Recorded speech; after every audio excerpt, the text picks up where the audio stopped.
What is poppin', everybody? My name is Justin Woodward, co-founder of The Mix, Black Voice in Gaming, and XP.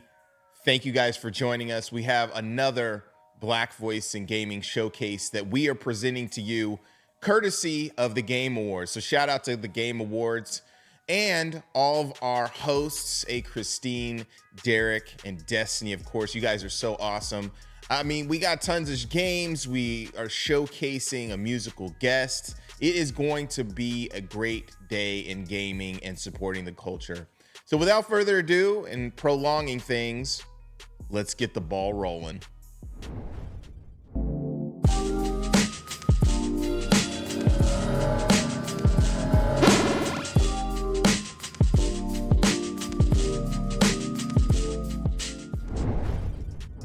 Thanks for the intro, Jay. What's up, fam? It's good to be back. We missed you.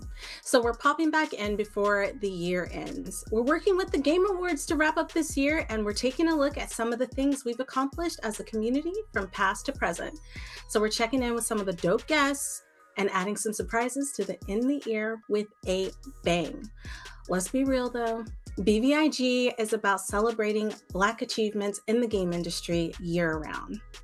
Black Voices in Gaming has evolved from a showcase to a nonprofit organization dedicated to accelerating the careers of professionals in the game industry. You may be wondering, how do you guys get all that done? Well, our mission has always been to create a supportive space where industry professionals can access funding, connect with like-minded folks, and engage with mentors who can help them achieve their goals. We're kicking it off in style, guys, with several hosts, me being one of them, and I'm so excited to be back co-hosting Black Voices in Gaming. I'm Destiny, and if you know me, you know I'm usually juggling a bunch of things at once, from leading Dames to Games to working with other amazing organizations in the industry. Being a part of Black Voices in Gaming has always been very special to me and something I'm extremely proud of. But before we dive into today's awesome show, let me pass the mic to my amazing co-hosts so they can introduce themselves. Des, it is always a joy to be joining you on another showcase for Black Voices in Gaming. My name is Derek Fields. I'm a game designer and professor, and recently turned low poly VTuber. The things are happening. As an indie studio founder and an educator, I've supported Black Voices in Gaming for many years, and now developing education around game entrepreneurship. But I'm not the only co-host helping to bring in the support. Who else is here with us? I am Christine. Thank you so much, Derek and Des. I've been in the industry for 9+ years as a content creator, an advocate, an all-around human that is working on global domination. I'm a variety gaming content creator. I do reactions. I advocate for mental health. I advocate for Black creators, for gaming creators, for everyone. But enough about me. I'm super honored to be a part of Black Voices in Gaming. That's really freaking awesome. Thank you so much. But before we continue on with the show, let's thank our sponsors. First, we'd like to thank our silver sponsors for all of their support. PlayStation, we've got ID at Xbox, and we've got Riot. We'd also like to give a special shout out to our additional partners, Raw Fury, one of our partners from the beginning. There's Razer, and then there's also Wilson Sonsini. So thank you so much.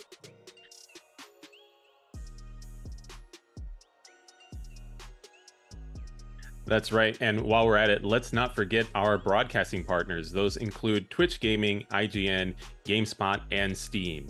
And while I have you on the subject of Steam, I need to relay to you the ever enduring important message of to please support Black Voices in Gaming on Steam. Wishlist those games, buy the available games. Remember, those wish lists do help devs a lot.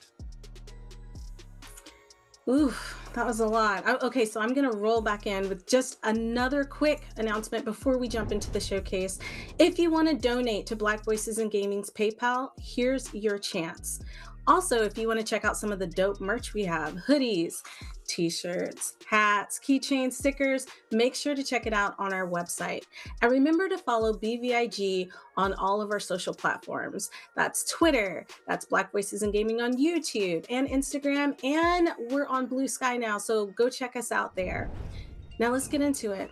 We're gonna take you back We're going to get in the time machine. We're going to take you back, and we're going to check in with some of our past guests to see what they've been up to since being on BVIG. Hey, what's good? My name is Graham Reed, also known as Graham of Legend, and I'm a Jamaican born and raised indie game developer based in New York. I'm currently a solo dev, which means that I predominantly work by myself.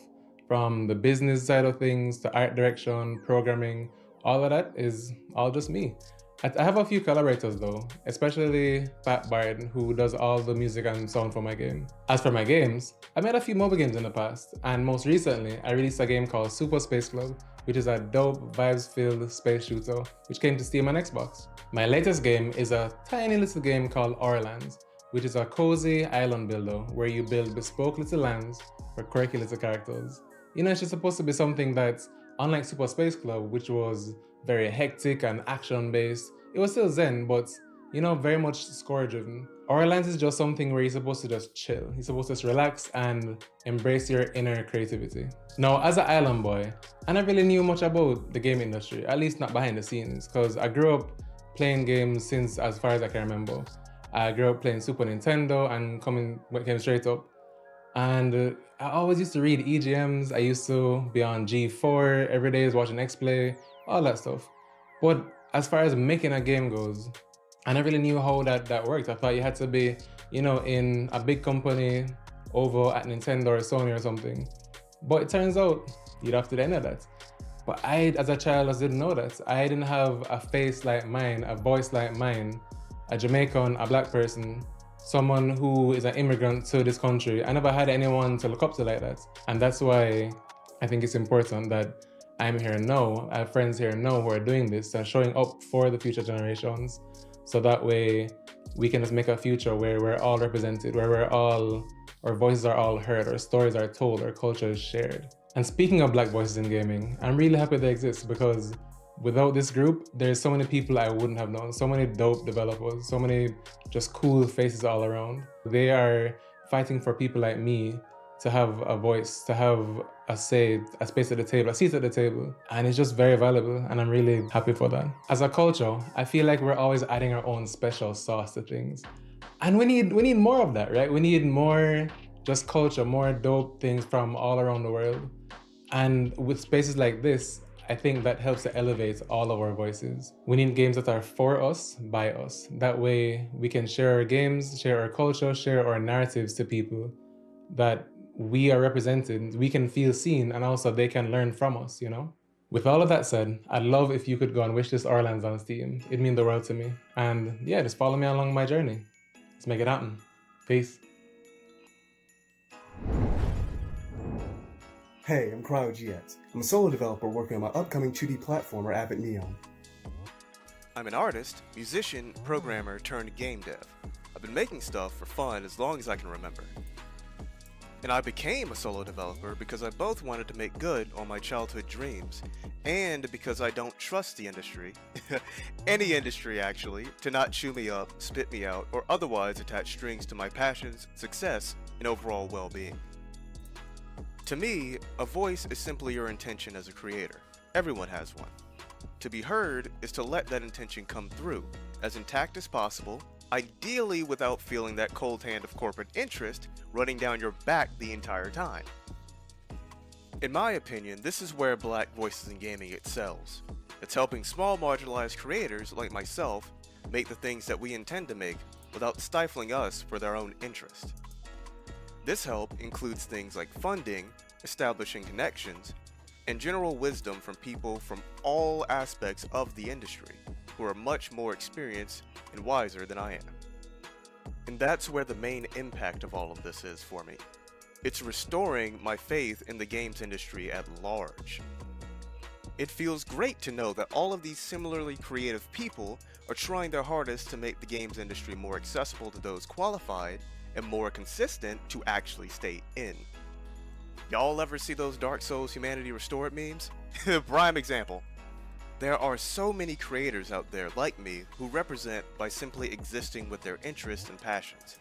And initiatives like Black Voices in Gaming set an example for the industry as a whole to follow by simply helping people as people first and not as monetary investment. Because for me, it's my passion, my hard work, my goals, my voice. And ideally, every marginalized creator out there should be able to confidently feel the same. Hey, what's good? I'm Love, and this is my brother Light. What's up? We're co-founders of the small game studio Kaizen Creed, working on our first title, Five Force Fighters. We spent years teaching ourselves the ins and outs of game development. Our journey has been challenging, but extremely fulfilling due to the support of our friends, family, and fans of our projects, and last but not least, the team at Black Voices in Gaming. No, for sure. BVIG has amplified our reach to wider audiences by providing opportunities for us to showcase Five Force Fighters at in-person events such as Day of the Devs, LA Comic-Con, The Mix, and a lot of other events. We're a part of a community that fosters long-lasting connections and growth with other studios and independent developers just like ourselves. Being able to project our stories to what seemed like unreachable ears was only possible due to the team and our friends at BVIG, and for that we thank you guys wholeheartedly. Okay. We all have a story to tell, big or small, high fantasy, or something a lot closer to home. For us, we put our lives experiences into our work. From our love to anime and cartoons, listening to Suku's, Kendrick, and Ashake's music, to playing games we love, such as Zelda, Tactics Ogre, and Melty Blood. All of these have shaped our lives, and it's important that our stories are heard. You'll never hear our voices clearly unless you stop, listen, and play Five Force Fighters. And with that, we'd like to thank all you guys for listening. Thank BVIG for getting our voices out there, and we'll catch you guys later. Peace. Hello, my name is Estelle Matapelo Makoba. I am the gameplay engineer and founder at Tiny Baby Crown Games. Tiny Baby Crown Games is a studio that is based in South Africa. We focus on making games that are accessible and for the whole family. The main mechanic of the game is the imagination mechanic, which basically allows you to change the world around you using your imagination. So, for instance, Lego blocks might become spikes, water might become lava, and cookies might become coins. And it basically allows you to see the same exact world differently. We basically wanted to make a game that is accessible, engaging, and for the whole family, with a good story. We plan on releasing the game in the third quarter of 2025. Please follow us on all our social media for more updates. I was gonna be like, yo, that was toy, because we had this whole conversation behind the scenes. You could have dropped the nice. Just nice. You're nice. Noise. But no, that was really cool seeing everybody come back and kind of seeing where they're at on their projects right now. Hi, Christine, what'd you think? It was really, really cool to see. It's very inspiring to see everybody's journey and how they've been working on things and, their progress and everything. Yeah, it's one of my favorite things is getting to connect with the developers and have a conversation with them, see what's up, see how the development is going. And part of the joy of being here is getting an opportunity to get a look at the different lens, some of the other roles that are contributing to games to make them such a successful experience, which is why I'm looking forward to our next guest. Who's our next guest? Oh, right. I should probably give you that too. So, I expressed all this excitement, and then I left you hanging on the edge of the cliff for you to assume who our next guest might be. No, we get the privilege of reconnecting with Sam Barrett, or you reconnecting with Sam Barrett, me meeting Sam Barrett for the first time, the voice actor from Baldur's Gate, an actor who has contributed voice roles to Baldur's Gate 3 and many other titles. So let's see what it's all about. Hold up. One more step and I put a bolt through your eye.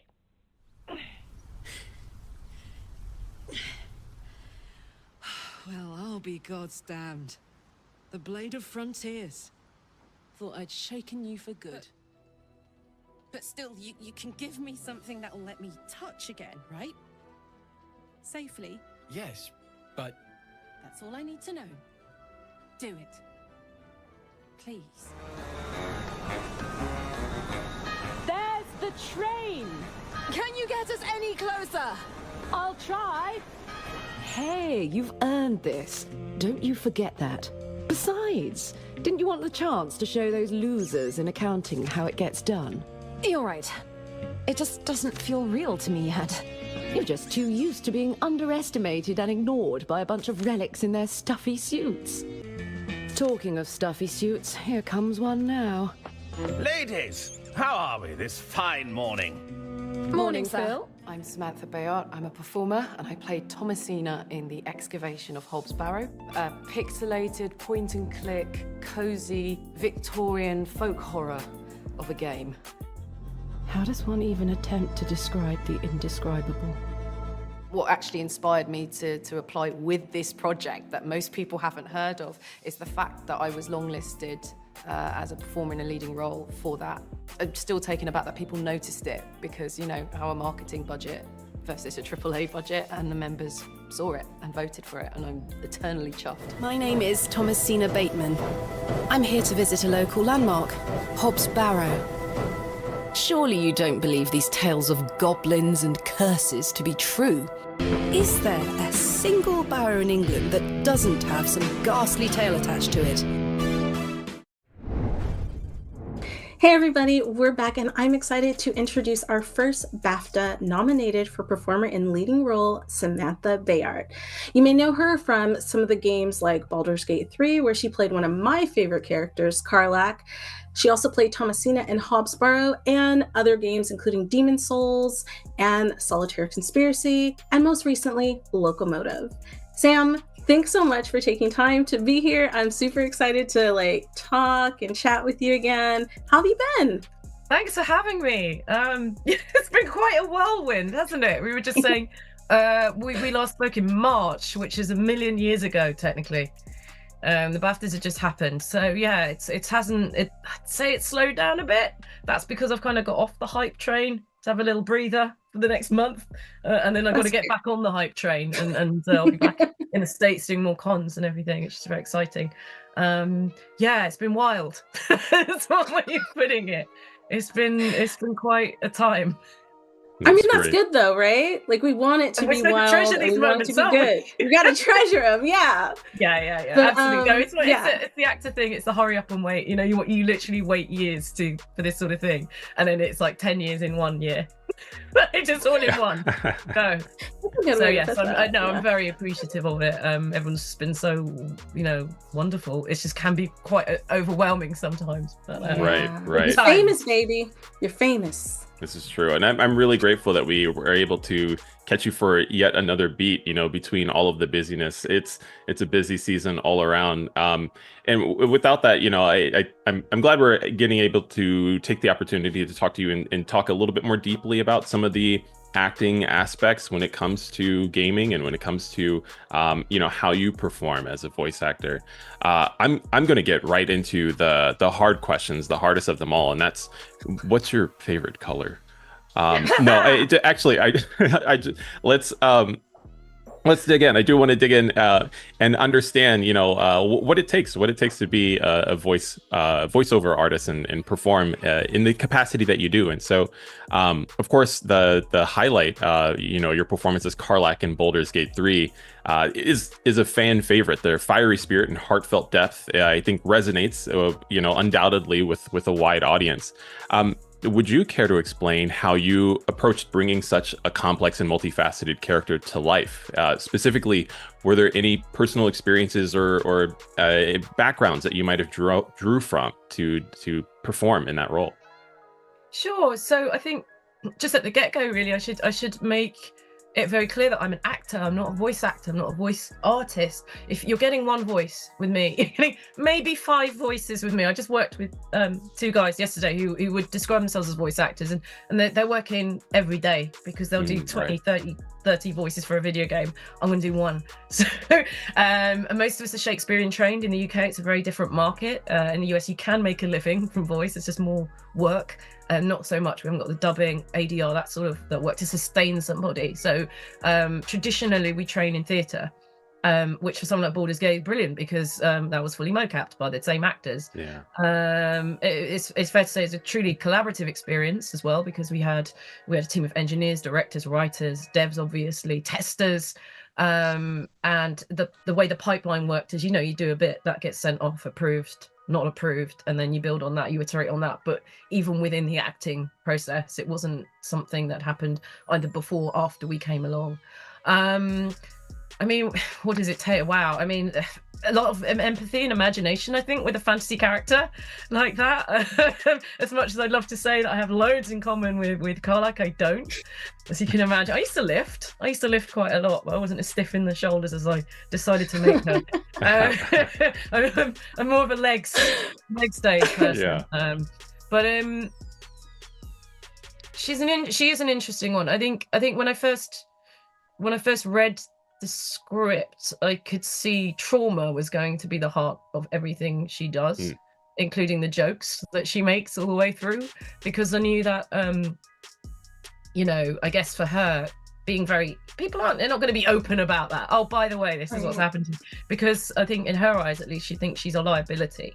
So she hides that very well until she can't hide that anymore. And I'll leave that there, and you know exactly what I'm talking about there, that scene. And so I went in every session knowing that was the big secret, the big despair at the center of everything, and the lack of time. I feel time very keenly. I'm happy to say I haven't got some sort of life-shortening, chronic or terminal anything, touch wood, but I am very aware that time is short. So like even when we were recording, I had a day job as well. So I was going in at evenings and weekends, and it was very, come on, let's go guys, let's get this done. And that's very like, we haven't got forever, let's go. And I really benefited from, I wasn't in early access, but I benefited from everybody else's sacrifice, because the writers took a lot of that feedback and put it straight into the character. So there I am, not once a month or a couple times a month, every other day, just going in and doing this character consistently. And that was really helpful for not just the story, but the momentum, the feel of her. I've got a big red button for Injustice. That's where I get angry. I think when I was younger, I probably had anger issues. I've worked through that. But ironically, being that when in the UK, at least in my drama school experience, the big note for everybody is, don't rush to anger. It's quite a petty emotion. So there's all these other ones you can try, and they kind of beat the anger out of you. But for Karlak, that's all we wanted. So okay. Vindicating. Yeah. Now I've got to remember all the other ones exist too, for future roles. But it was just, it's very easy for me to go into that and back out again. I don't know if it's my mother's Jamaican, my late father's Irish. That's always a thing, right? You have those, people come in and they see the screaming matches, and you go, no, that's how we communicate. Yeah. It's not, this is how we talk to each other. It's totally cool. And that's what it is. It's not like a rage. It's just that, quick to spark and then to come back down again. I guess that was quite helpful. I was dealing with a chronic illness diagnosis at the time, but I wasn't thinking about it. It'd be great to go, oh yeah, I was just like her. We were both coming to terms with something that's quite limiting, but that isn't true. What actually happened was she was an amazing escape for me, and I think a lot like the people that played this incredible video game is that it's an escape from things, as well as realizing things about yourself and role playing, all the good stuff. But I think it also is quite entertaining. So I had the best time with her. I'm just a very empathetic person, I think. I'm about to do something. I started recording something yesterday. It's very much set in the real world, and pretty grim actually. And again, it's an experience that I've not had, even within the real world. That's all I'll say. But I just thought, I'm glad I'm not Method, because this would have it's gonna send me over the edge quite easy. It's a very dark kind of role coming up. Right. Oh man. Yeah, and that's where the theatre, just round it up to my first point, is just like that's where the theatre training comes in. You very much leave this stuff behind. It's play. It's a safe place to explore this sort of stuff, and then you can leave it behind. I think that's really important. You hear a lot about actors who take on roles that have just mentally changed them in negative ways. But what I think is really incredible, and I've never been to acting school, but I feel like they probably teach you, if you don't already have a lot of empathy, to empathize with your characters. That way you can portray them as authentically as possible. And so the question I was going to ask is kind of like, how long did it take you to really feel like you were Karlak? Like, was it a role that you were just able to step into and you were like, I got this? Or was there a lot of back and forth and a lot of notes until you felt really comfortable playing her? No, I mean, they seem to have employed me on this for my instinct. They seem to like what I gave. which is great. It made it a lot quicker. made it pretty easy.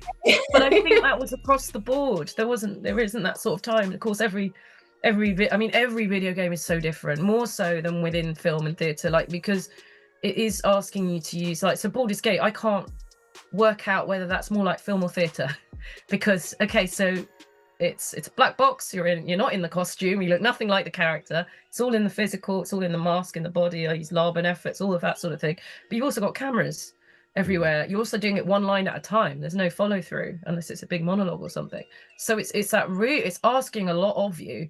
And then you've got the other technical thing of projection. You're in a fantasy game, you're in a game with lots of spells, you're gonna have to yell for a few hours at a time, not lose your voice. So there's all these different things coming together, and I can't quite work out which one it is. But that's fair. Yeah, it's just something really special about that particular. Remind me of what your question is, because I think I've missed something. No, I mean, like, I feel like you answered the question. Mine was kind of like, when you auditioned and you said, like, kind of felt like you hit all the spots that they wanted for Karlach. For you, did it take you time to feel like, okay, yeah, now I really feel like I'm really encompassing this role? Okay, gotcha. Right. So what happened was, tonally, she was a bit more of an edgelord when she came in. And as far as I know, and I'm quoting Sarah Bayless, so don't at me, or at Sarah Bayless, who wrote all of Karlach's dialogue, she did say in the interview she did with Idle Champions that Karlach was too similar to Lae'zel. So they changed her. She was this badass. But I like what they did with her. She was pretty arrogant, and I know that in D&D, you can roll a 1 really easy. Like, you're gonna fail. I mean, I know there's a point in real life you just get to a point you're strong enough to always hit that thing, right? But in D&D, it can be very humbling. And I thought, oh, she's just going to look like an arse, when she's just a braggart, or at least that's how I was playing it. And then it came back with just a bit more, more of a sense of humor and humility and all those sorts of things. But I think most of that was in the writing, some of that was in the performance. But I just did what they asked me to, and they didn't replace me, which is kind of amazing. That means you did an incredible job. That happens a lot. People find out they've been recast when the game comes out. Oh, wow. If they're lucky, they'll have got an email about it. But most, you're a session musician, you go and you do your thing and you hope they like it, and that's it. There's nothing else. I did not know that. I did not know that. It seems to be a practice across the board. It seems to be a practice. That's not like that. I'm very, like, a tip I'm giving to actors getting into games at the moment is, can you just show some interest in it, please? Because it's going to really help you. We can ask them to keep spreadsheets with all our names on and contact us when it's okay to talk about a game when the NDA is dropped, or it's okay to reveal what the title is so we can put it on our CVs, because that's a real crediting is a problem, and I know it's a problem for devs as well sometimes. Especially if you've been cut. What if you put it down and you're not actually in it anymore? So, it goes both ways. But, like, maybe actors need to be a bit more inquisitive about the medium they're in and a bit respectful of it. Because I know, like, by the time we were meeting casting directors in the third year at drama school, they're saying, if you want to go up for theatre, and you need to know, like, every play out there. That you're not going to get away with it, right? This idea of, like, I kind of like Shakespeare, just tell me what it is or work it. You have to know that backwards or forget it. And it'd be the same in TV. If you want to be in TV, be interested in what's happening. And for some reason, with video games, there's no requirement to be interested in it. And I think that's where a lot of people are.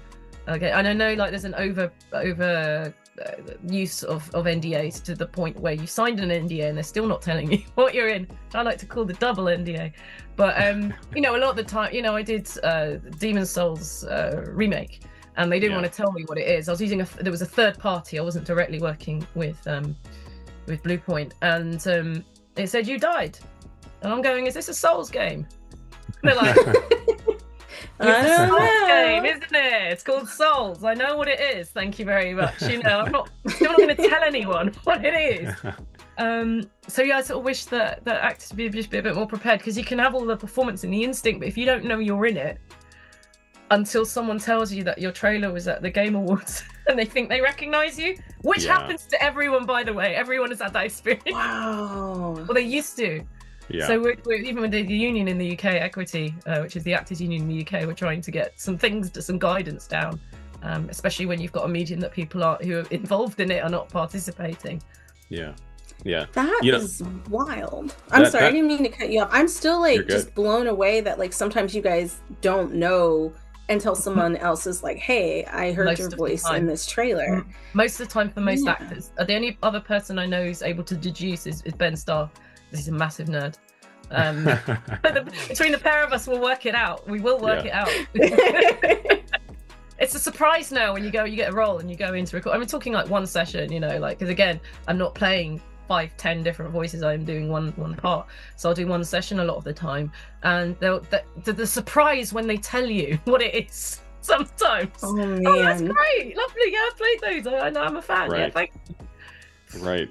You know, I wonder how that might maybe shift one's perspective during the performance. This actually gets at the heart of the next question that I was really curious about, because, you know, having worked on games like Baldur's Gate and Hobbs Barrow and Solitaire Conspiracy, and now recently Locomotive, there is this unique collaboration between actors and voice actors who are shaping an interactive experience. How do you think I guess you've in some ways described like one facet of how that dynamic is. How do you look to the future of collaboration in this medium? You know, I heard some threads that could be tugged on maybe how this could feel a little bit more collaborative, maybe how this could how we could do a little bit more work in some of the areas where this information is obfuscated from the performer. So yeah, I'm very curious to know. I think maybe some of the I don't want to say problem, but the difference, let's say, between games and all other entertainment media is, I guess, games is coming in from tech. Everyone is so siloed, and you know, you come in, you're plugged in. When you finish, you're unplugged, and off you go. And I find games is the most collaborative of all. There's no other medium that the audience is part of the process of creation, right? I mean, we're all going through. We all have testers at some point in the process, even when it's an indie game. And like looking at what's coming up, I've got 8 games coming up. I just looked, including some demos, right? Demos and stuff. What did I write? You know, and they're just so different from each other. What I'm hearing now, Derek, is that some people do table reads, like we do in film theatre and TV. Very quickly, if you're looking for chemistry, you can see whether that works or not. That's, you know, half an hour of material. You'll see very quickly. You don't have to put something through the entire dev pipeline to see and test it and spend millions to find out actually you don't like that casting, or you could have more of that character or whatever. That's happening more. Yesterday, this one I did yesterday, I don't really want to say too much about it. It's very different to things I've done before in form. That was well, first of all, I heard my performance played back to me, which was really weird. So you had the whole thing. We recorded in situ. If you get, I don't know when this is going out, but if you look at my Blue Sky at the moment, which is a baby account, a little baby account, and I think on my Twitter as well, there's a picture on set, and it is a set. It's a real life house that we're doing it in, recorded on phones. That's all I'm going to say about that much. But you're literally hearing everything. You're hearing, we're overlapping lines. It's going to sound very, very natural. I don't know if you're a pure voice actor and you only act from the neck up. I'm not sure how you're going to be able to do that. There's a lot of moving around. We have to have a fight, also not physical fight, but you know, there's a lot of movement and bad juju in the room in a fun way. It's just I like the idea, you know. Then you get people like Sam Barlow and Remedy Games who are using film more and more. That requires more of the act. That's going to require, I mean, I know Sam Lake person is going to start, he really likes working with film crews rather than trying to work out how they work. Why not collaborate with them? So it's pulling another discipline in. On Baldur's Gate, lots of theatre actors, theatre directors, all sorts of, you know, movement people. I think it's a wonderful thing because it is the biggest form of entertainment. A lot of people don't know that. And so if we are pulling people from other disciplines, music's another one. Sometimes you get more interactive. You get a character that's in the, you know, Stray Gods, where you're writing the words of the musical, the actual musical. I think it's just such a wonderful thing. I just wish we could all be in the room together a lot more. Yeah, I love that. I love that you brought that up, because I think gaming is a collaborative kind of force, especially in the indie game scene. Like we're really like pulling from all different kinds of places, and it should be like that. Like we Yeah. should be working together across the board, because I think the more people you have working together and bringing in different ideas, you're able to create some really beautiful things. But we are winding down to the end of our time. But I just have like one little question to ask you right before we wrap everything up. What is your favorite line from any of the games that you've ever been in? I know I'm putting you on the spot, but I just want to know. I want to know because I have a One favorite of my line. favorite lines from a game that I've been in, because it's so hard to choose what favorite line, but it's all overall, but just because it's a unique line in that it's platonic. It's thanks for listening, for existing, love you. And it's a platonic line, and I've never had a platonic line like I love you directed at me in a game, so I thought that was special. Yeah, I that's wonderful. that. I was gonna say my favorite line, but it's terrible compared to yours. You will shift the tone right away. It's a completely different game. I did the narrative design for the Monster High game Skulltimate Secrets, and I was just so proud of this line. And then it's not even a line that people speak, but if you know Monster High, it's like it's a Mattel IP, and there are these dolls, and they're fashion dolls. But there's a point where you go into the store, and there's a clerk there, and before you leave, she always says, gone. Now I'm like forgetting it. She always says, like, if looks could kill, remember we aim to slay. And I was just like, I'm a genius. That's the best line. But okay, enough about me and my corny little lines, which I absolutely love. Sam, if more people wanted to find out about you, the games that you might have coming out in the future, will have coming out in the future, where can they find you? Yes, unfortunately, thanks to Elon Musk, there is now 2 voids that I have to scream into. Yeah. It's Samantha B at Twitter and Blue Sky. I'm trying to keep that to a minimum. Do not make me join Instagram. Please, no more. I do a show called It Takes a Village. Currently, it's archived on YouTube. We try and do it live. We do it live on Twitch. Just taking a break at the moment. And you get to ask questions of my guest live. It's about shining a spotlight on folks who make our video games. So that's something that's also really cool. We'll be coming back in a year, I promise. I've promised a lot of people. Guys, go check it out. It's incredible. I have listened to some of the podcasts, and I don't really listen to podcasts like that, but it's really, really cool. But Sam, thanks again for taking time to come on and talk with us about Karlach and all the wonderful things you're doing. And we are about to go into our next segment of Spotlights. So, of course, you guys have seen, we are taking a look at some of the past guests who have come on, and we're trying to catch up, see what they've been doing since they've been on the showcase. So please stay tuned, because we have 5 more guests up next. If you're enjoying what you're seeing so far, and I know you are, then consider supporting our industry professionals through PayPal. Donations to Black Voices in Gaming go toward our mission to helping game studio entrepreneurs succeed. All right, so we've had an excellent segment of Spotlights that came before, and we're going to go right into another segment of Spotlights for you now. Let's roll it.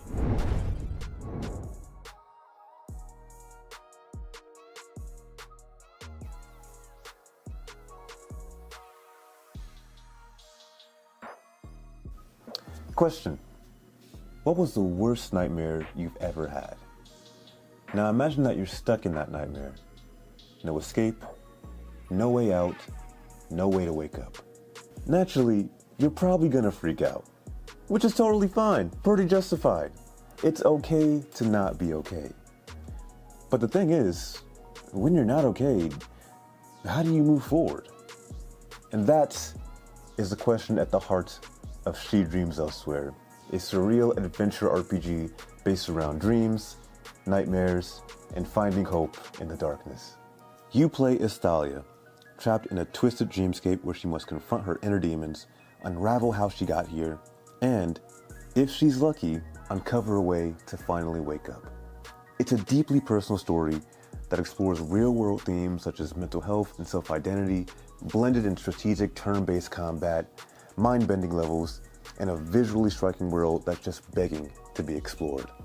If this is your first time hearing about the game, welcome. Glad to have you here. And if not, you might be thinking, Davion, it's been a good few years now. Wasn't this supposed to come out like 5 pandemics ago? And you're right, it was.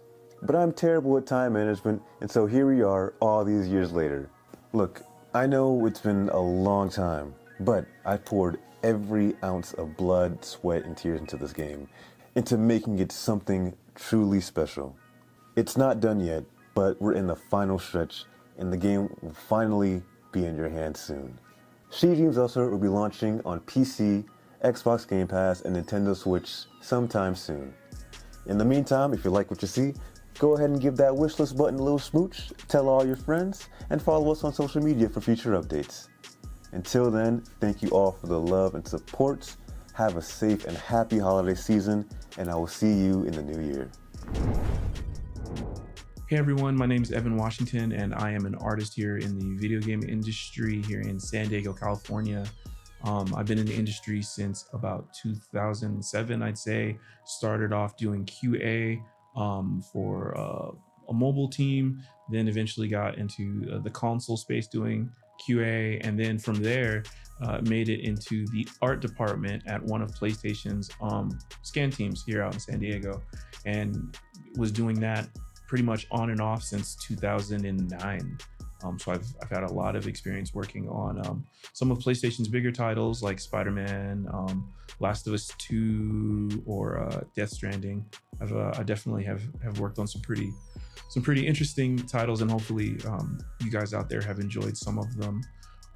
I've also, in parallel to that, have had the luck to be part of Interrobang Entertainment, an indie dev team, and we're currently working on our latest title, Jay and Silent Bob's Chronic Blunt Punch, coming out hopefully to you folks really soon. So keep a lookout for that. And yeah, I've had an amazing time in this industry. It's something that I wouldn't change for anything. Just getting to work with some of the people that I've worked with and learning from them and getting to meet all sorts of just talented individuals. It's been a blast. One of the things that I think is great about representation in gaming is that everyone, I think, has a story to tell.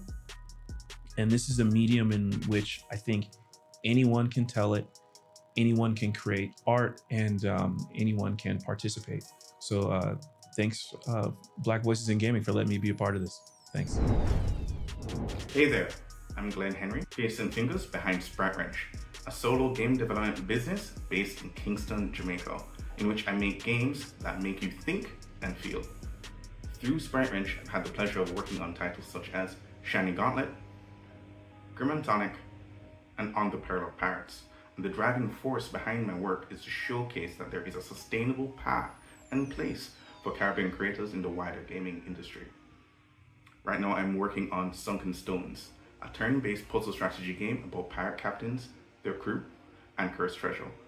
The game is all about gathering a motley crew together, each of them having their own unique abilities, and learning how to deploy them to the board so that you can survive as long as possible.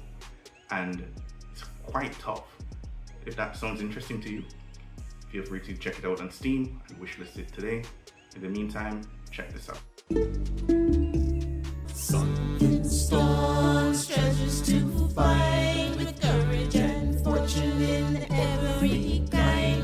We'll seek the depths where secrets reside, from dawn's first light to the evening tide. Sunken storms, sunken storms, sunken storms.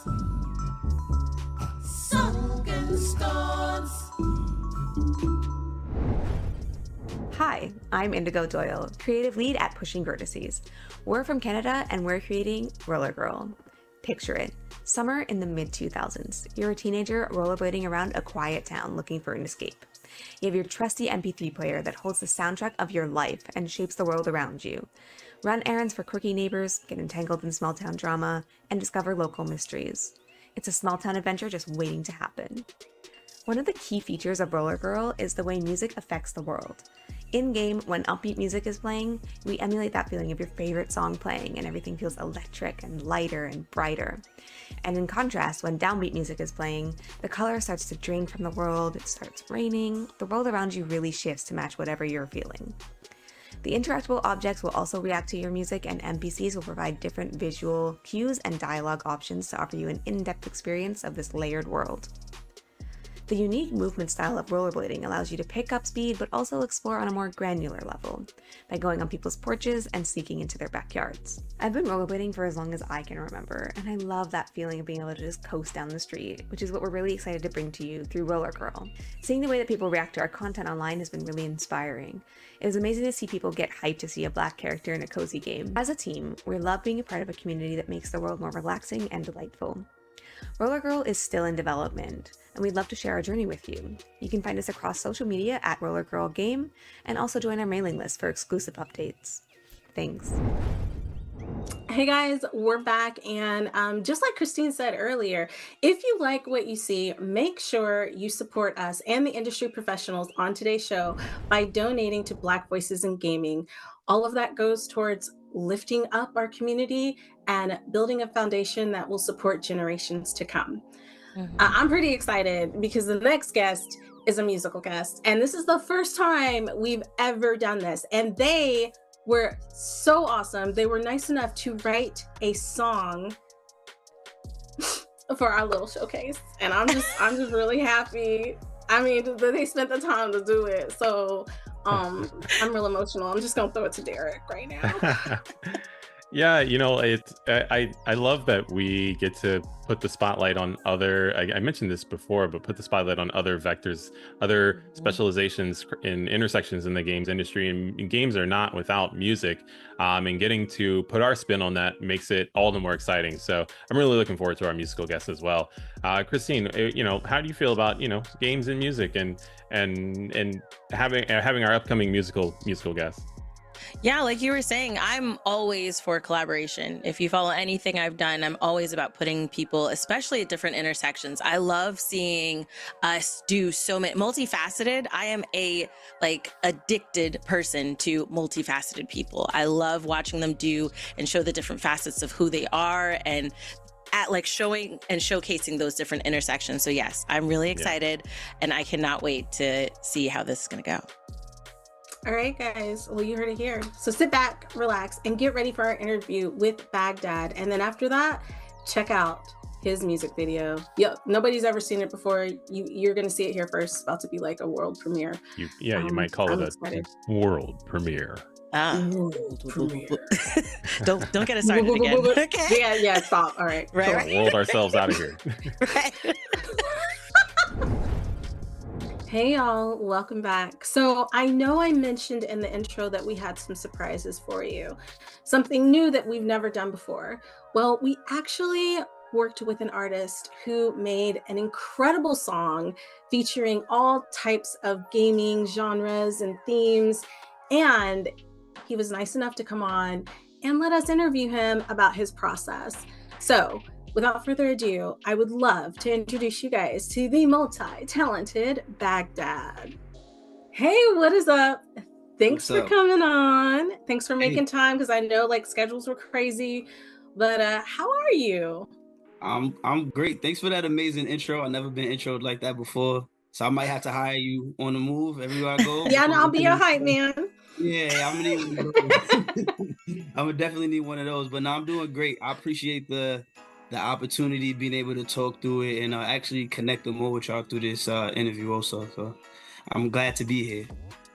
How are you? How are you? How's everybody doing? It's been a lot to get here where we at now. Yes, yeah. It has been a lot of back and forth. I think this isn't my first time producing behind the scenes, but it's my first time producing behind the scenes on another showcase. So there's other things that come into play, you know what I mean? But enough about me. We came here to talk about you. And one of my questions was, how long have you been in the music business? How long have you been producing music?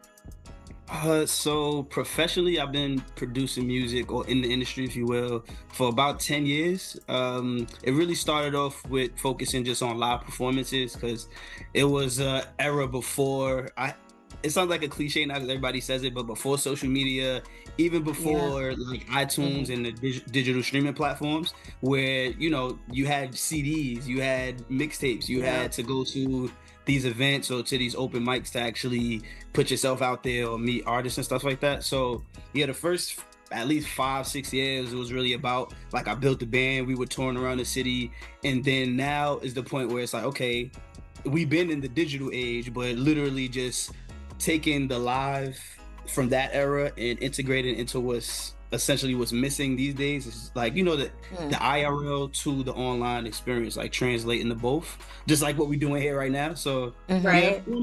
for professional speaking, about 10 years, but as most musicians say, since I can remember, since a little kid, so yeah. No, that's what's up. That's what's up. Christine, I'm gonna throw it over to you. Yeah, so what I want to ask you is, why did you write this song? Why did you want to write this song? So that song specifically, so to be honest with you, what started the song or the basis of the idea was really the beat, the instrumental. I know y'all some old school gamers, so you recognize the initial sound. Yeah, we did. Yeah, that's the original PlayStation sound, and that's one of the first console that I played in. Till now, I'm a PlayStation. Like whenever it's Xbox versus PlayStation, I'm team PlayStation. Sorry, like there's nothing on that. But I had the beat. Funny enough, I had that instrumental just sitting around for like at least 5 years. No lie, maybe less, but I've had it for a few years now, and I had a couple of ideas on it. That hook specifically that I used for this song was the beat that I originally was gonna put. Was the hook that I was originally gonna put on that beat. Excuse me. So it kind of it all came together. Like I'm a firm believer in just like sometimes you can have a great idea, but it's more so about the timing, and it just seemed the perfect timing. Like the beat itself, like I said, I had it for years. I had that hook for years. It was actually a part of a song that I used to perform. I didn't even have it on any DSPs or anything. So just taking that and then integrating the gaming idea and just turning up, I feel like it all just, again, it was like perfect timing. So that's really the catalyst of how I even got to just the conclusion of the piece that I made for this specific occasion. But really, essentially, I get creative ideas from anywhere. It could come from a line, from a word, from a situation, from a mood, from a color, from a smell. It's just really taking real life experience and just channeling that through how it made me feel, So yeah. I love that. Yeah, I me know too. when we talked a little bit in the past. Sorry, Christine, I didn't cut you off like that. My bad. It's okay. It's okay. So when we used to, I got permission. From She was Baghdad waiting. She was ready. I was She waiting got for that. permission. What I wanted to talk about is kind of like how you bond with your son when it comes to gaming. You guys are gonna get to listen to the song later, and it is incredible. And his son plays a huge part in it. The first time I heard it, I was like, yo, can you turn him up? Because like I heard him, but I want everybody to experience him. Talk a little bit about that, because I think we as a community don't really talk about like how our children are a big part of play, and a lot of us get into gaming because of our kids, or a lot of us were into gaming and we bring our kids into it. So can you give us a little bit of like insight on your relationship with your son through gaming?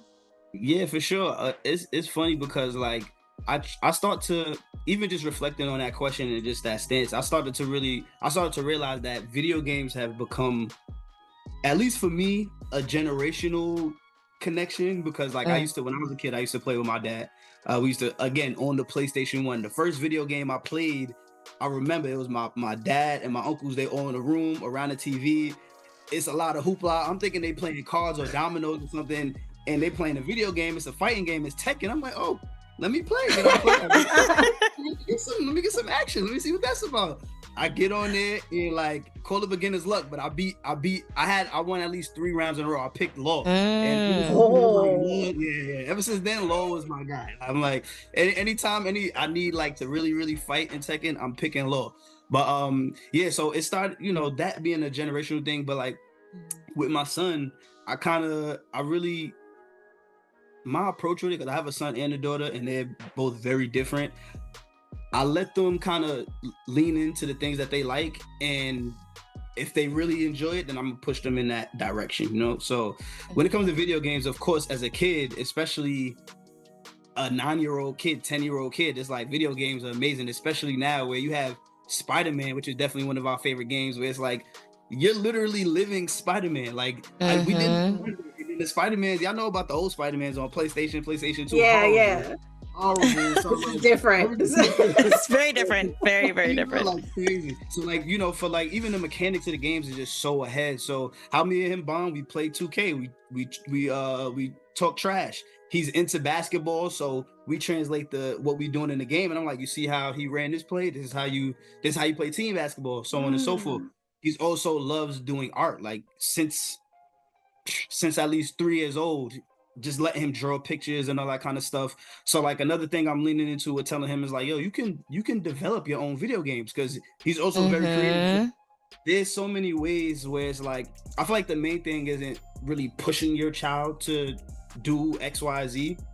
Of course, we have to do certain things with just discipline and understanding, like a certain order to life and how you can accomplish stuff. But really, where they have interest is where I really like to feed them, because from there, it's like just learning you can do what you love to do throughout the rest of your life. It could provide for your living if you really just stick to it and really work on it now. Because we see kids that's 10 years old starting lemonade businesses and getting bought out by Walmart, you know. So, you know, that's how we connect. We connect on like definitely a fun level, but I always try to make it a teachable moment with him. So, you know, that's just a few of the ways for sure.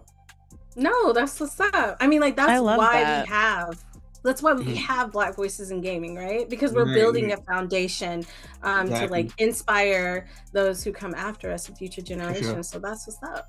Yeah, all right. Sure. I have another question. Okay. Because because you did such an incredible job on this song. Like, have you ever thought about writing music for games? That's a great question. I love how you segue that, because we're gonna get sponsors from here on out. We're gonna be doing this. Always had like my thing is just really going with the ebbs and flows of just being creative, you know. So like I've always, you know, I used to be in theater. I went to high school for theater. I was a theater kid, a church kid singing in church. You know, me and my best friends, we used to create our own superheroes and all that kind of stuff. Like, so it always made sense. But I think when it became, and I probably didn't even know what the feeling was, but like being younger and playing like NBA Streets, right? Or NFL Streets, or those kind of games, or even not for nothing, like Parappa the Rapper, right? Where these are the first games. Yeah. Tapping into like what they call urban sounds, or just like, which is really hip hop. You know, hearing hip hop in some of the like major video games, it was different. It was like, oh, this made me like the game even more. So, you know, nowadays we have like 2K, which is like one of our favorites in my house. We play NBA 2K. They have all types of music. Like, that's the thing now, getting syncs and placements in video games and in movies and television. So I mean, in the aspect of how we did it, where it's like, hey, I have a concept and I really want to create a song for this song or this moment, that's definitely something that I want to continue to play with in terms of just creative writing and creative music styles. Because one of my things too, as an artist, I felt like for a while I had to figure out how to be all the different voices and thoughts that I naturally have as a human, but still being able to make it palatable for the brand. So being able to stretch out creatively and making music for more than just what my brand is about, that's always welcome. So definitely down for more like creating music for video games. You know, me and my team, we've got things synced in for like television shows, movies. So like definitely want to keep along that same vein of just putting music everywhere it belongs. You know, it's a frequency. So, you know, I'm all about it for sure. I love that. That's fire. I love that. All right, Christine, I'm gonna throw it back to you because I asked the last 2 questions. I'm gonna be fair. I was waiting. I was hoping. I'm like, hopefully Des doesn't get all the questions. I love what you were talking about in regards to passing it on. And I feel like a lot of people can relate to that, like making it generational gaming and following your pursuits and creating your own way. And I absolutely love that. That's beautiful, beautiful. Thinking of lovely things, when it comes to relaxing, because it sounds like you're trying to do a lot of great, amazing things for your family, for yourself, for your career. But when you want to relax, when you want to chill, when you want to just have Baghdad time, what is the game that you like to relax to? I know 2K's you're like, hey, we talk trash, we cultivate basketball movements, but you want to relax. What you playing then? When I want to relax and play video, I never even thought about that before. Like, what game do I relax to? I'll be honest with you, it really depends on my mood. I love playing essentially like a comfort game, if we will. Like, definitely Spider-Man. Like, I feel like Spider-Man is one of the especially the one with Miles Morales now. That's the dopest one. We wait for the next one to drop. Felt like it was a little too short, but you know how it goes. They need to do more DLCs. I could keep going about that, but because remember for the last one they had about 3 different DLCs. Yeah. Yes. Yeah. So they probably doing something big for the next Spider-Man game. But I don't know. It really depends on the mood, really. Like, I could go for the Spider-Man. I could go for the 2K. I haven't played GTA in a while, and GTA is really, I feel like, one of the best franchise ever. Revolutionized the way we play all the games now. Like, it wouldn't be Spider-Man how it is now if it wasn't a GTA kind of deal. But yeah, it depends on the mood. I don't have like my one game. I just anything that feels like an easy game to play. Fortnite has been a challenge for me lately, but I'm getting there. You're getting better. You're gonna get there. I believe in you. I'm terrible at FPS, but I feel like Fortnite is the easiest one for me. No shade, no shade at all. I just feel like I feel like that's the easiest one because like I can't play like Call of Duty. Like, I can't play and like I'm so bad at it because I'm just like, I'm gonna pick up the biggest gun that sprays the most bullets. and that's what I do. Yeah. All right, last question. Right? You pick up the biggest first-person shooters are not my favorite. They're not my favorite. I can play them, but I feel like I have to get super. Yeah, you gotta be in the zone. You gotta focus. I'm not. I think it just takes practice. I think you can get it. I think you can get it. It's what I started my channel on, and I'm hoping to get back into it. I've definitely strayed away, but I want to get back into Black Ops for sure. All right, Christine, when you get into it, then I'll start practicing it. Then okay, I got you. I'm not good, but I get into it. I'm not good, but I mean, we can be bad together and then get better. Right. We'll grow as a team. Yeah. Yes, we're right here. I like that. So before we wrap things up, really quick question: do you have anything coming up that you would like to tell our audience about? Yeah. So I mean, literally at the moment, well, a few months ago, production company and I, Harlem Renaissance Productions, we actually shot my visual EP, my visual album. We did 7 different music videos in the span of 2 days. And it was, it was run and gun, like different setup for everything. Like, we had locations, we had literally a full production setup. So the beautiful part about that was that the project is essentially done. We shot everything, but the production crew was so much into the vision and into the entire project that they did it up front for little to nothing. So right now, what we're actually doing is raising the funds so I can pay the team. We can finish getting the entire album edited, and start out with our rollout and our marketing plan with that. And the project is entitled At the Function. It's on my social media. I think the tag is right here under me, is where it's gonna be somewhere. But right now we're just raising the funds so we can just pay the crew for the hard work that they done, and we could really just put this project out. And it's really just about, the project itself is really to put out the brand of what I call Element, which is so much about taking different elements and different sounds, and again, the different experiences and different perspectives, and putting them in one room and one project at this point to be able to enjoy that experience. So it's not just somebody rapping or singing. It's literally a lot of synchronicity and teamwork on this project. So that's the big thing we're working on right now. Of course, dropping other music and doing a lot of other production and stuff, but that's my baby right there. So that's what's up. Wow. Right. 7 in 2 days. 7 music videos in 2 days. Yeah. We weren't even expecting to do full-length videos, but again, once the synergy started to take place, it's like, all right, we got to do that shot again. You know, it's like we were doing shots where we went to my childhood house, and I have a couple pictures like posted on my Instagram where I'm hanging out of the window for the shot. During, you know, like so we want, like, he said, I'm doing my own stunts. Right? Literally, was on the 3rd floor hanging out the window for the shot. Like we really pushed it to the limit with a lot of things there. So, you know, that's passion right there. That's passion. That's passion. No, it is. You're on your no days off. So you know, if you some want, days off, get that rest. I mean, some Wait, I'm gonna go eat soon. Yeah. You better. But guys, if you want to help support him, please check out his Instagram. All the information is there. You can even listen to clips of the music, which is so dope. I just want to give a huge shout out to Gladys Brown Jewel Music. She is the one who connected us. Yes. Oh my God, I love her. Hopefully we can get her to make some dope music and things like that as we continue to shine light on all these incredible, talented individuals in the Black gaming community. Baghdad, if people want to find you, where can they find you? The best place to find me right now is outside. Go on. You can find me. You can find Catch me outside. Catch me outside. How about that? How about that? You can definitely catch me on, like, right there. Catch me right on my Instagram. DM, add, follow. I'm definitely very personable.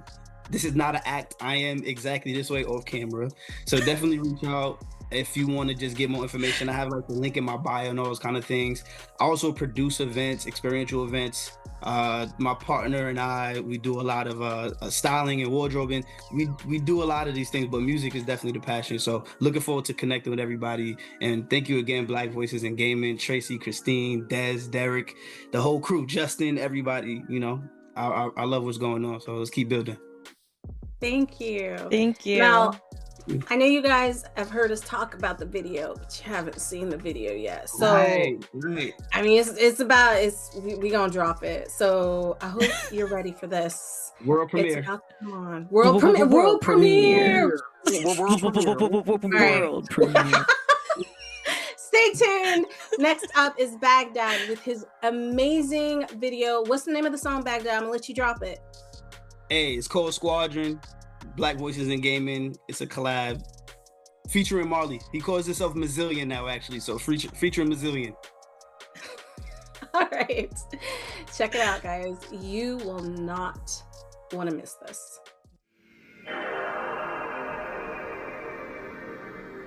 Yo!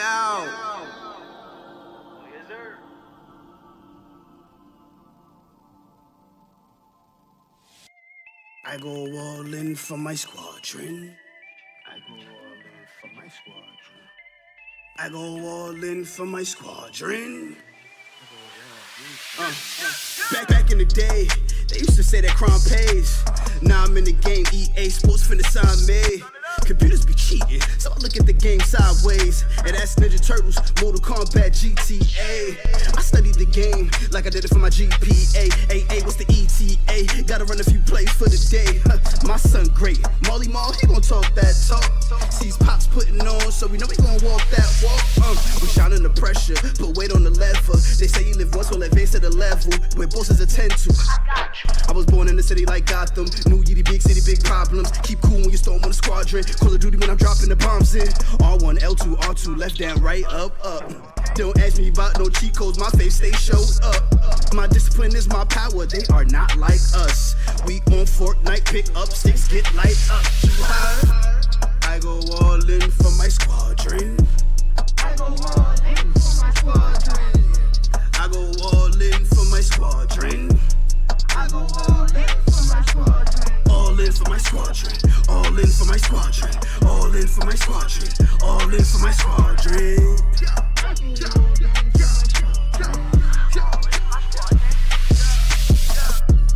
I go all in for my squadron. I go all in for my squadron. I go all in for my squadron. I go all in for my squadron. All in for my squadron. All in for my squadron. All in for my squadron. All in for my squadron.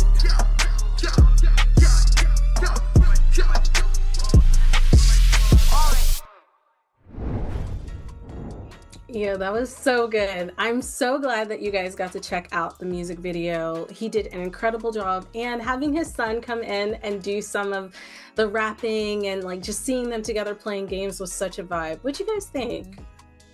I loved it. I loved it. Yeah, same brain. No, like getting to see those intersections are really special. And as a parent, you know, that's very sentimental for me. So I'm glad we got an opportunity to connect with Baghdad and their music. Yeah, same. Being a mother, it's such a beautiful thing to see, for sure. 100%. Sweet. You know, because gaming is for all ages. And I think we need to stress that. And the reason why we do what we do is because for all of those young voices out there who might want to get into gaming and they don't think they can because they don't see themselves in these spaces, we're here to say that you belong. You deserve to be seen, heard, and respected. And for everyone who came back to just kind of do a little catch up and tell us what you've been up to, thank you so much. We know everybody has a busy schedule, but we really appreciate you coming through. Now, that's the end of our show, but before we completely wrap things up, we want to give another shout out to our sponsors. We can't do this without you, and we really, really appreciate it. So PlayStation, ID at Xbox, Riot, a huge shout out to our other sponsors who have been helping us from the beginning. We have Raw Fury, Razer, and Wilson Socini. Thank you so much. We truly appreciate it. We could turn this into a drinking game for how many times I said thank you and appreciate, but last but not least, I want to thank the Mix team. They have continued to break barriers and build a foundation for the indie developers, and it's been an amazing journey to watch. So yeah, shout out to the Mix team and shout out to all the Black Voices in Gaming advisors and everyone over at Black Voices in Gaming who continue to root us on. We love you. That's right. I want to give thanks to our broadcasting partners, of which include Twitch Gaming, IGN, Steam, GameSpot, and I want to slide in a special thanks for Aurora Broadcasts, for whom without this video production that you're seeing, all the fancy lower thirds and transitions would not be occurring. They're the glue to this production that we're seeing being streamed to you live right now. So thank you. Yo, Tracy.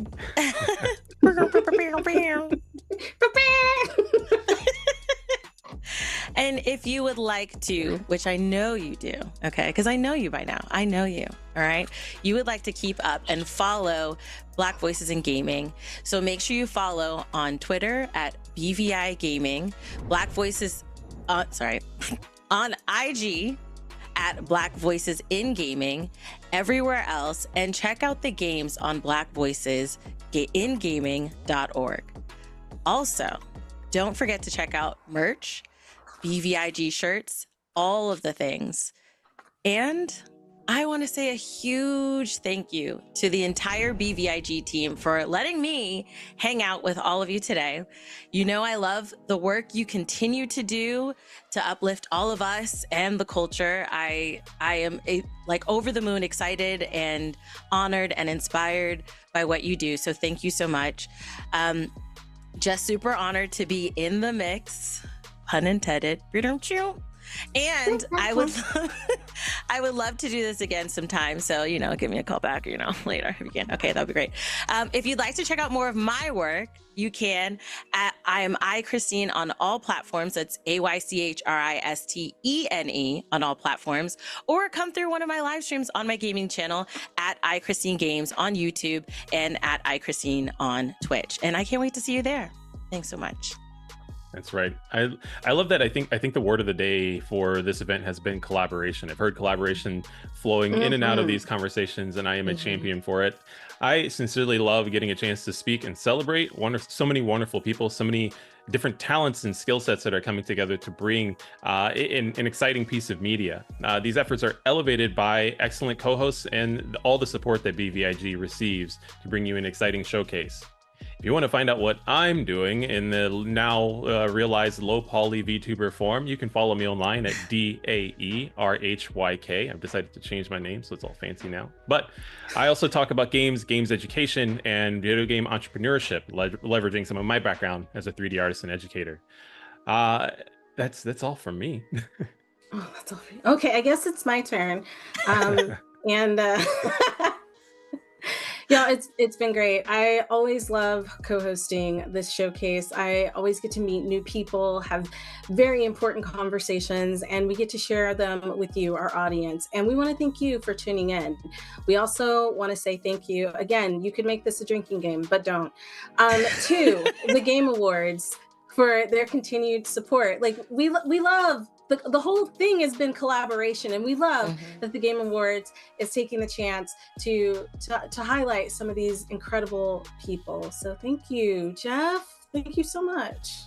Thank you. I'm going to email you and send you a basket of ribs and cornbread and all the delicious things that I like, So getting back onto what I was saying, I hope you guys had as much fun as I did vibing with all of our guests and checking out some of our past guests, as well as some new talent that we've introduced to you today. Remember that VVIG is not just a showcase, it's a nonprofit. So if you'd like to help support us and continue to build this foundation for generations to come, please consider donating. No amount is too small. And if you can't donate, share what we do, because we really appreciate it. Representation matters. I can't say that enough. Representation matters, and you are helping us to make sure that we are represented and respected, seen, and heard. As always, it's been a pleasure. My name is Destiny, and you can find me at DMBC32 on Twitter and on Blue Sky. You can also find me over at Dames for Games, or check me out at the Double XP podcast with my family at Level 1 Gaming. Thanks again for joining us. Shot, and happy holidays and happy gaming. We'll see you in February. Woo! And that wraps up our Black Voice in Gaming Game Awards Edition showcase. Thank you guys for tuning in, supporting the culture, supporting the devs. Thanks to the devs for showing up. All of our partners, broadcasting partners, and folks who are supporting us in general. You guys already got shouted out. Thank you, Destiny, A. Christine, and of course, Derek, for hosting the showcase. You guys are super awesome. We're doing this for the culture, the love of everybody in the business, to make the business and the world a better place. Again, my name is Justin Woodward, co-founder of The Mix, Media Indie Exchange, Black Voices in Gaming, XP, all that stuff. We will see you really soon. Peace.